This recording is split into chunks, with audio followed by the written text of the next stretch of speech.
ఈరోజు మా అమ్మ శారీ స్టైల్ చేస్తున్నా నేను. ఈ చీర మా అమ్మ నాకు డ్రెస్ కుట్టుకోమని ఇచ్చింది. కానీ నాకైతే ఈ శారీ చాలా నచ్చి ఒకసారి కట్టుకుందాం, తర్వాత డ్రెస్ అయితే స్టిచ్ చేసుకోవచ్చని దీని మీదకి నేను ఈ రెడ్ కలర్ బ్లౌజ్ స్టిచ్ చేసుకున్నా.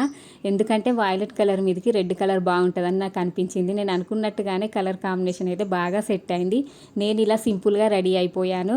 నాకు ఎక్కువ రెడీ అవ్వడం అయితే రాదు, సింపుల్గానే రెడీ అవుతాయి ఎప్పుడైనా. ఇలాంటి శారీస్ అయితే నయనతార గారు ఎక్కువగా కట్టుకుంటారు కదా, సినిమాలలో అయినా బయట అయినా. ఇంకా ఇదైతే బ్లౌజ్ మీద వచ్చిన వర్క్ అంతా హ్యాండ్ ఎంబ్రాయిడరీ నేనే చేసా. బ్లౌజ్ కుట్టిన తర్వాత అది ఎలా చేయాలో కూడా నెక్స్ట్ వీడియోలో పోస్ట్ చేస్తా. ఇంకా ఇంత మంచి శారీ కట్టుకున్నప్పుడు మంచి జ్యువెలరీ ఉండాలని నేను మీషోలో తీసుకున్న బొట్టుమాల హారం అయితే వేసుకున్నా. ఇది మనకు 480 సెట్ అయితే వచ్చింది. ఒక చిన్న నెక్లెస్ ఇంకా లాంగ్ హారం రెండు కలిపి అయితే వచ్చాయి. ఎంత బాగుందంటే ఇలాంటివి వేసుకుంటే చాలా బాగుంటాయి.